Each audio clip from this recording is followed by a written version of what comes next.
These Violent Delights, Chapter 23. Once it must have been silent here. Perhaps there had been occasional horse tearing by on its hooves, passing pasture after pasture until the grooves it forged into the dirt created a trail. In a few quick years, trails forged from centuries of heavy footfalls had been paved over.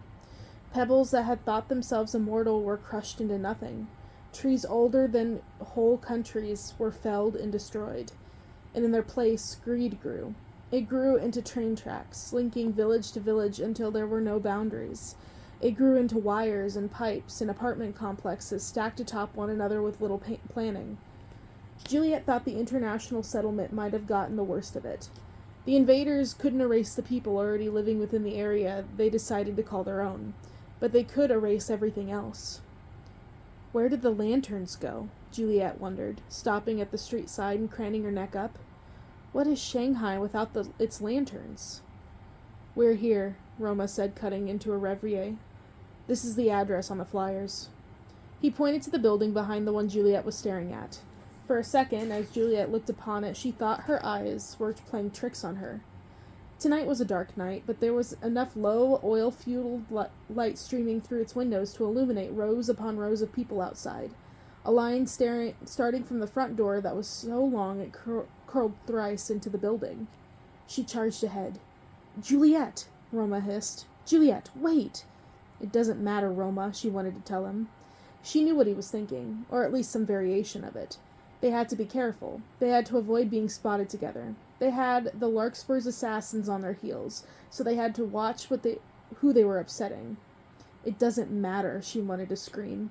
If their people didn't stop dying, if they couldn't save what they were trying to protect, nothing in this world mattered anymore.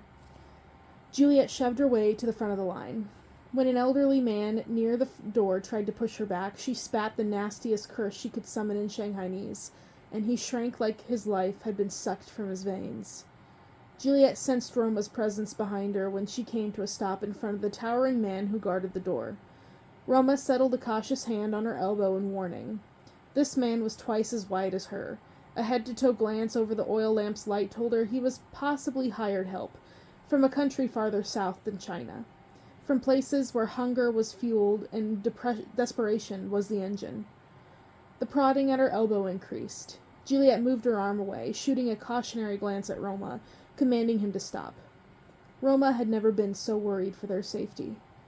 He had been in plenty of shootouts with the Scarlet Gang in the years Juliet had been away. Despite his hatred for the White Flower Fight Club, he had been in more street brawls than he would care to admit, and grabbed his fair share of scars before his first reaction to a blade was always blocked instead of move. It was inevitable. Even if he hated the violence found him, and he was either to cooperate or to be cut down. But he had always had backup. He had several sets of eyes working his every angle. This right now was just him and Juliet against a shadowy third threat that was neither Scarlet Gang nor White Flower. This was just the two of them against a force that wanted them both dead, that wanted the present powers in Shanghai crushed until there was only anarchy. "Let us through," Juliet demanded. "Employees of the Larkspur only," the guard said, his words a deep, deep rumble. "Otherwise, you've got to wait your turn." Roma peered over his shoulder, his breath coming in quick as his rapid motions.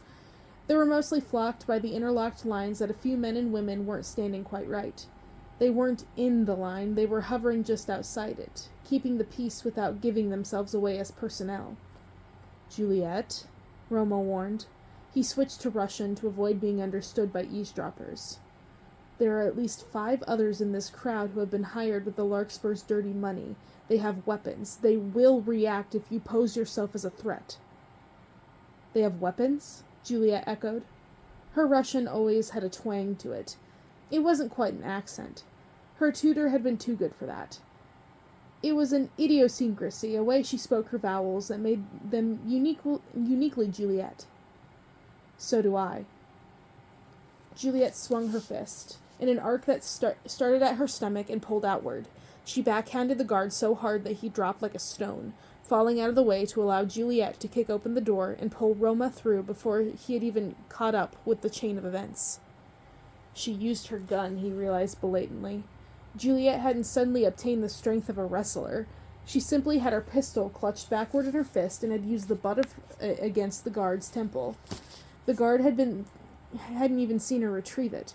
Her sleight of hand had remained completely off the radar, while his focus remained on her face, on the set of her jaw and her cold smile. Juliet embraced danger with open arms. It seemed that Roma couldn't do so even when his whole world was at risk, even while Elisa was strapped down by her arms and legs. He almost feared what it would take to push him to the brink, and he hoped it would never happen, because he himself didn't want to see if that time came. "Bolt it," Juliet said. Roma returned to reality. He eyed the thin steel door and slammed it shut, turning the lock. He warily eyed Juliet too, then the four walls they had found themselves within. They were at the base of a stairwell, one that ascended so steeply that Roma couldn't identify what awaited at the end. "We have 5 minutes at most before they break through this flimsy thing," Roma estimated. The banging against the door from the outside was already starting. 5 minutes should be plenty," Juliet said. She dabbed a thumb into the direction of the door. "My worry is we'll have even less because of this noise." She took the stairs up 2 at a time, the pistol in her hand disappearing out of sight. Despite having his eyes pinned on her the entire time, Roma wasn't sure where it had gone. Her coat had one shallow pocket. Her dress inside was only a long slip of fabric with a multitude of beads. How was she concealing all her weapons? At the second to last step, the smell of incense wafted under Roma's nose. He supposed he wasn't entirely surprised when they arrived at the landing and took in the scene. It reminded him of the storybooks Lady Montagava had read him when he was young, about Arabian nights and jinns in the deserts. Colorful silk curtains fluttered with the breeze that Roma and Juliet's commotion was stirring up, revealing the crumbling window sills underneath, edging dangerously close to the candles burning on the ground. Plush woven rugs were splayed on both of the doors, floors and walls, humming with warmth and giving off a unique old sort of odor. There wasn't a single chair to be seen, only a maelstrom of pillows and cushions, each seat accompanied by many under the larkspur's thumb. In the center of it all, a low table was situated between a woman with a needle and a man with his arms out. They both sat on pillows, too. "Mon Dieu!" the man in the table cried out.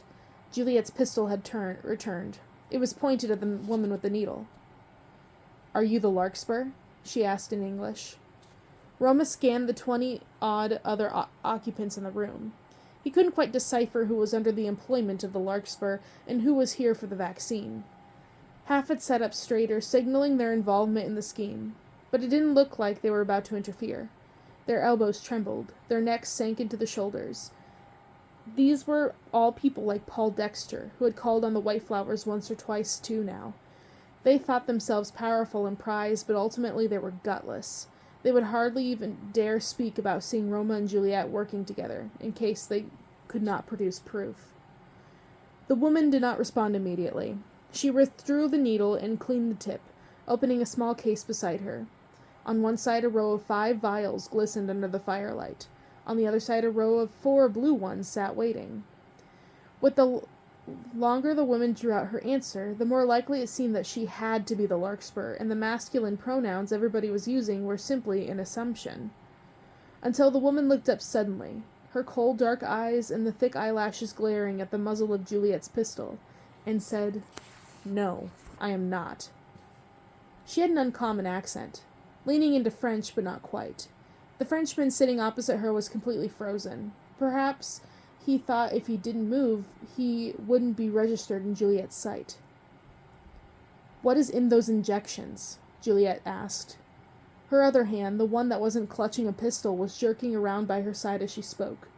Roma didn't understand what she was doing for a long moment until it clicked that she was pointing at the vials. She wanted him to grab one.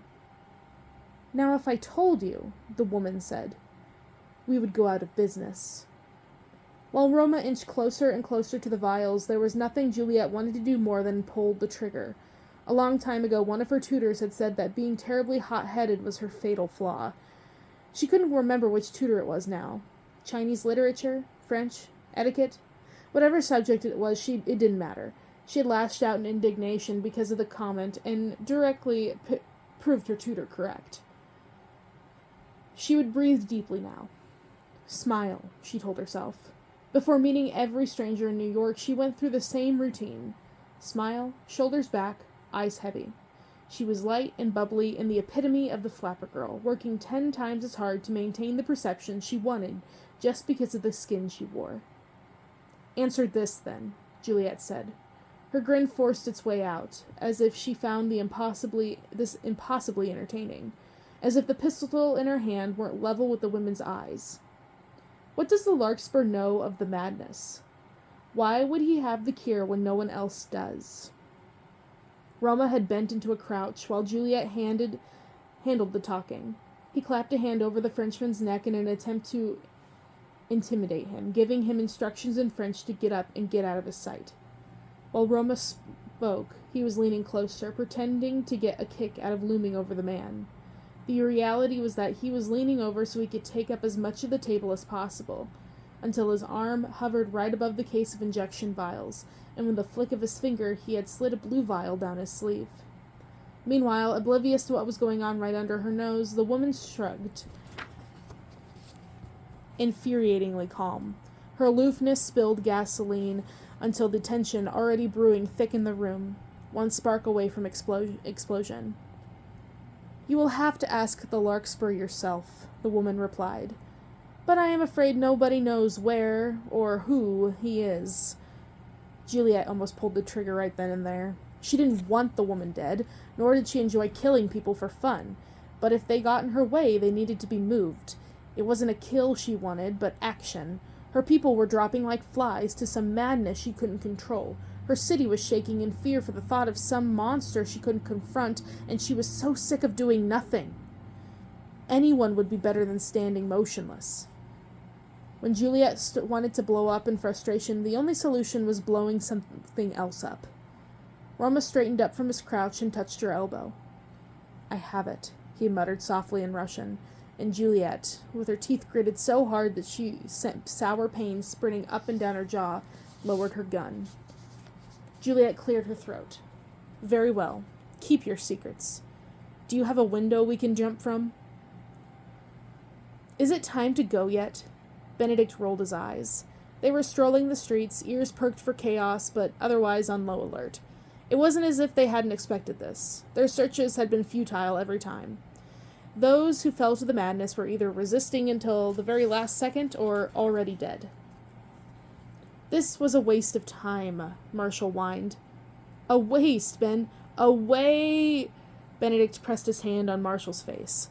This motion was so familiar that he did not need to look. He simply extended his hand outward as they walked side by side and smashed his fingers into whatever flesh he could find. Marshall only put up with it for 3 short seconds. After that, he was prodding at Benedict wildly, cackling as Benedict yelled for him to stop, his words unintelligible in the effort not to laugh while his ribs ached. He would have been content to laugh, to fill the night with good spirits, even if the night wouldn't give nothing back. Only then he heard it. A strange sound. Mars, Benedict gasped. Wait, I'm serious. Oh, you're serious, are you? I'm serious, listen! Marshall stopped suddenly, realizing that Benedict wasn't kidding. His hand slowly loosened from his deathly grip on the other boy's wrist. He turned his ear to the wind, listening. Choking. That was the sound. Excellent, Marshall said, rolling up his sleeves. Finally! He charged forward, shoulders folded like he was barging into battle, with a shield in one hand and a spear in the other. That was Marshall. Even when he had nothing with him, he could carry the guise of something. Benedict ran after his friend, moving on his toes in an attempt to see over Marshall's shoulder, trying to locate the victim. It was a silhouette that Benedict saw first. A primordial thing hunched over in two, looking like an animal, more like an animal than a person. They were dead center in Whiteflower territory in the easternmost section of the eastern half of the city. Benedict had expected one of their very own to be dying, but it wasn't a Whiteflower coughing in the alleyway. As the figure lifted their head in apprehension over Benedict and Marshall's nearing voices, swinging back a large rope of black hair that reflected silver in the moonlight, Benedict caught sight of uniformed shoulders, the clothing of the Nationalist Army. Grab her, Benedict commanded. The woman took a step back. She had either understood Benedict's Russian or she had heard something in his desperate tone. She didn't get very far. Her foot staggered one step in reverse, and then she was pressed against the brick wall, backing into nothing. If she had more control over herself, she would have pivoted on her heel and ran out of the other end of the alleyway. But she was lost, delirious to the insects working against her nerves as they instructed her to tear at her throat. "Are you joking?" Marshall hissed. "She's a nationalist. They'll come after us." Benedict surged forward, his hand going for his gun. "They won't know." Usually it was Marshall making the erratic decisions. Marshall was only ever sensible when it was trying to keep Benedict away from trouble. "Ben!" It was too late. As hard as he could, Benedict slammed the butt of his revolver against the nationalist's head, arching his shoulders forward to keep his own skull far away. Once she dropped to the ground, her neck rolling back to the concrete and her hands splayed outward with blood coating the first inch of her fingers. Benedict hauled her up with a grunt, carrying her around the waist like a rag doll. There was blood dripping from her forehead. More rings of blood stained the space around her neck. But at least there wasn't any leak around the major vein. She would stay alive until they could get her to the lab. "This is a person," a voice in the deepest corners of Benedict's mind was hissing. "You cannot abduct a person off the streets for experimentation." She was going to die anyway.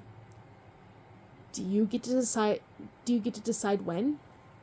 More people would die otherwise. You have killed too many people to claim you were about human life. "Help me," Benedict said to Marshall, struggling with the woman's dead weight. Marshall grimaced. Yeah, he muttered, inching over. A flash of blade in his hand, then the woman's long braid detached, landing with a dispassionate thump on the floor. "Helps prevent contamination to us," Marshall explained. He grabbed her legs, taking on some of the burden. "Now let's move. Lawrence is probably closing up."